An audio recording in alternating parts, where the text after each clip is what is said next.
Réponse des frères Grimm.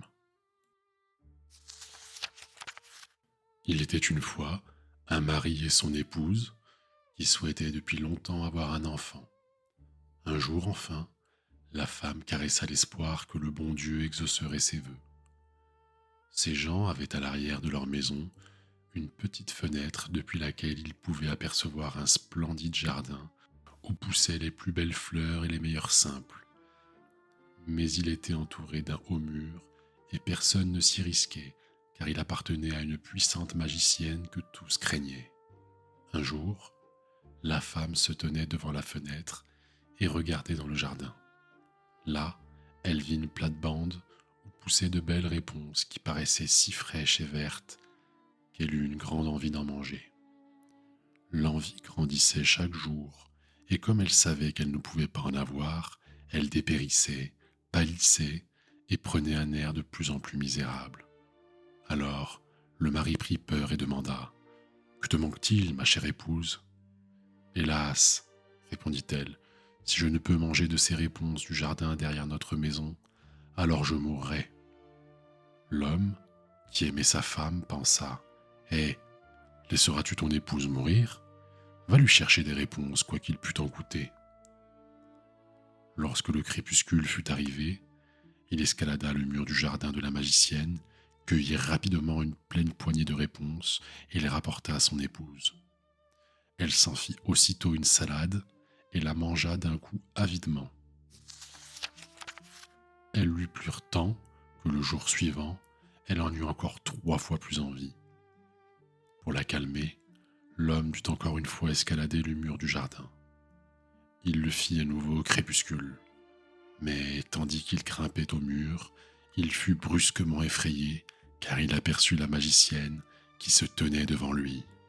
« Comment peux-tu te risquer, dit-elle avec un regard plein de courroux, à pénétrer dans mon jardin et à me voler mes réponses comme un brigand? Tu vas être puni. »« Hélas, répondit-il, faites-moi grâce et justice. Je ne l'ai fait que par nécessité. Mon épouse a vu vos réponses depuis notre fenêtre et elle en conçut une telle envie qu'elle serait morte si elle n'avait pas pu en manger. » La magicienne laissa alors tomber son courroux et lui dit « Prends-en autant que tu voudras. J'y mets seulement une condition. Tu dois me donner l'enfant que ta femme mettra au monde. Il sera bien traité et je m'en occuperai comme une mère. » L'homme, par peur, acquiesça à tout, et lorsqu'après quelques semaines sa femme accoucha, apparut immédiatement la magicienne, qui donna le nom de Réponse à l'enfant et l'amena avec elle. Réponse devint la plus belle enfant qui soit. Lorsqu'elle eut 12 ans, la magicienne l'enferma dans une tour qui se dressait dans une forêt et qui ne possédait ni escalier ni porte. Seule tout en haut s'ouvrait une petite fenêtre. Quand la magicienne voulait entrer, elle se tenait au bas et appelait « Réponse, réponse, dénoue et lance vers moi tes cheveux. » Réponse avait de longs et splendides cheveux fins et filés comme de l'or. Lorsque la voix de la magicienne lui parvenait, elle dénouait ses nattes, les passait autour d'un crochet de la fenêtre et les laissait tomber 20 pieds plus bas. Ainsi, grâce à ceci, la magicienne pouvait grimper dans la tour. Une paire d'années passa lorsque le fils du roi qui chevauchait par ses bois vint à passer près de la tour. Il entendit un chant qui était si doux qu'il s'arrêta et écouta. C'était Réponse, qui dans sa solitude passait le temps en chantant et faisait résonner sa douce voix. Le fils du roi voulut monter auprès d'elle et chercha une porte, mais il n'en trouva aucune. Il s'en retourna alors chez lui, mais le chant l'avait tellement ému que chaque jour il partait pour les bois pour l'écouter.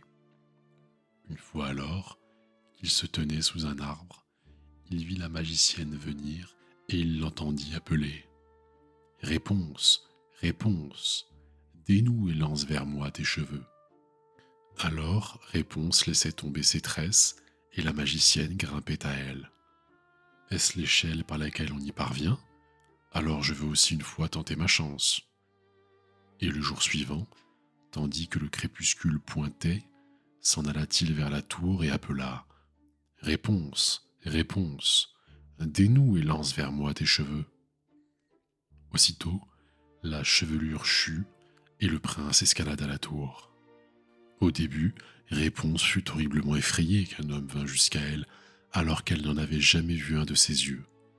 Aussi, le prince commença à lui parler amicalement et lui raconta que son cœur avait été si profondément ému par son chant qu'il ne l'avait plus laissée en paix et que lui-même se devait de la rencontrer. Réponse se sentit rassurée, et tandis que le prince lui demandait si elle souhaitait l'avoir pour époux, elle vit qu'il était jeune et beau.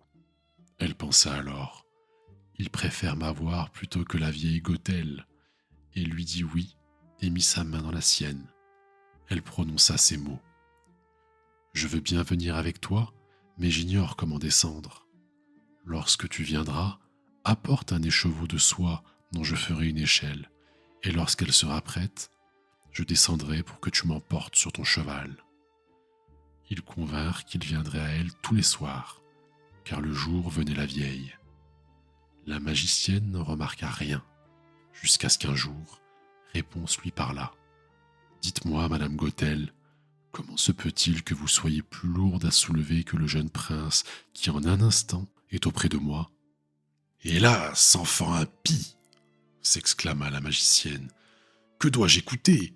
Je pensais t'avoir mise à l'écart du monde et tu m'as trahi !»